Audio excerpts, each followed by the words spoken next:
France میں قبل از وقت پارلیمانی انتخابات کا پہلا مرحلہ، انتہائی دائیں بازو کی جماعت کی برتری۔ بین الاقوامی طلبہ کے لیے آسٹریلیا کی ویزا فیس میں دگنا اضافہ۔ یورپ کے مختلف ملکوں میں شدید بارشوں سے 7 افراد ہلاک۔ وائس آف امریکہ واشنگٹن سے اہم خبروں کے ساتھ عاصم علی رانا۔ فرانس میں قبل از وقت پارلیمانی انتخابات کا پہلا مرحلہ مکمل ہو گیا۔ خبر رساں ادارے روئٹرز کے مطابق اس مرحلے میں انتہائی دائیں بازو کی جماعت نیشنل ریلی 34% ووٹوں کے ساتھ پہلے، بائیں بازو کی جماعت پاپولر فرنٹ 28.1 ووٹوں کے ساتھ دوسرے اور صدر میکرون کی جماعت 20.3% ووٹوں کے ساتھ تیسرے نمبر پر ہے۔ یورپی یونین کے انتخابات میں انتہائی دائیں بازو کی جماعت نیشنل ریلی کو فتح ملی تھی، جس کے بعد صدر میکرون نے فرانس میں قبل از وقت انتخابات کا اعلان کیا تھا۔ پارلیمانی انتخابات کا دوسرا مرحلہ 7 جولائی کو ہوگا۔ کیا آپ جانتے ہیں کہ VOA اردو کا ایک ٹی وی شو بھی ہے؟ جی ہاں، ویو 360 شام 7:30 بجے۔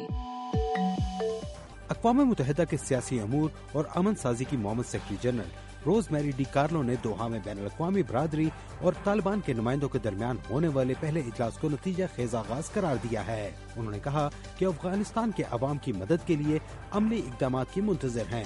طالبان حکومت کے ترجمان ذبیح اللہ مجاہد نے بھی صحافیوں سے گفتگو کرتے ہوئے اجلاس کو اچھی اور مثبت شروعات قرار دیا۔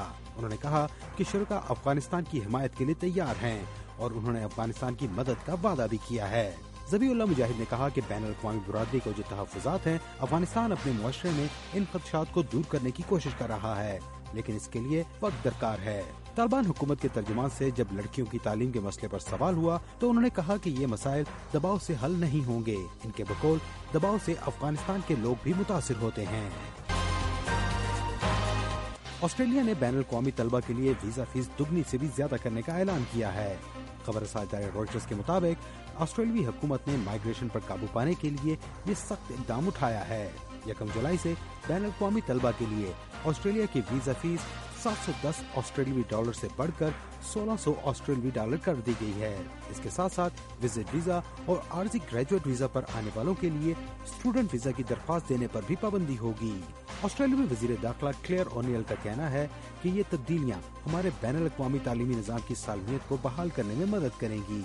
مارچ میں جاری اعداد و شمار کے مطابق 30 ستمبر 2023 تک امیگریشن میں 60% اضافہ ہوا اور 5,48,000 افراد آسٹریلیا میں داخل ہوئے۔ ایک فلسطینی عہدیدار نے کہا ہے کہ اسرائیل نے غزہ سے حراست میں لیے گئے الشفا اسپتال کے ڈائریکٹر سمیت 55 فلسطینیوں کو رہا کر دیا ہے۔ ابو سلیمہ نے رہائی کے بعد اپنے ایک بیان میں الزام لگایا کہ اسرائیلی حکام نے فلسطینی قیدیوں کے ساتھ جسمانی اور نفسیاتی طور پر ذلت آمیز سلوک کیا۔ اسرائیلی حکام نے ان الزامات کی تردید کی ہے۔ امریکی خبر رساں ادارے AP کے مطابق گزشتہ سال نومبر میں الشفا اسپتال پر چھاپے کے دوران اسرائیلی فوج نے محمد ابو سلیمہ کو حراست میں لیا تھا۔ اسرائیلی فوج نے کہا تھا کہ حماس اس اسپتال کو عسکری مقاصد کے لیے استعمال کر رہی ہے اور دعویٰ کیا تھا کہ اسپتال میں ایک سرنگ بھی ملی ہے۔ ابو سلیمہ اور اسپتال کے عملے نے ان الزامات کی تردید کی تھی۔ جنوبی غزہ کے ناصر اسپتال کے ڈائریکٹر کا کہنا ہے کہ رہائی پانے والے فلسطینیوں کو میڈیکل چیک اپ کے لیے ناصر اسپتال اور الاقصی اسپتال لے جایا گیا ہے۔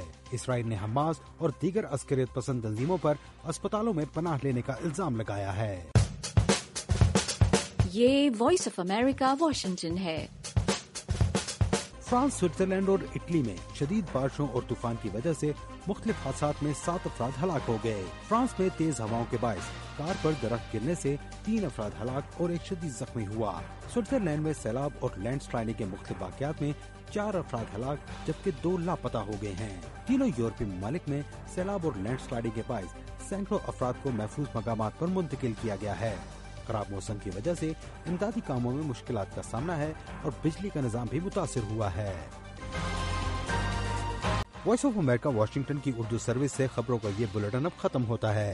میں ہوں عاصم علی رانا اور ایڈیٹر تھے عدیل احمد۔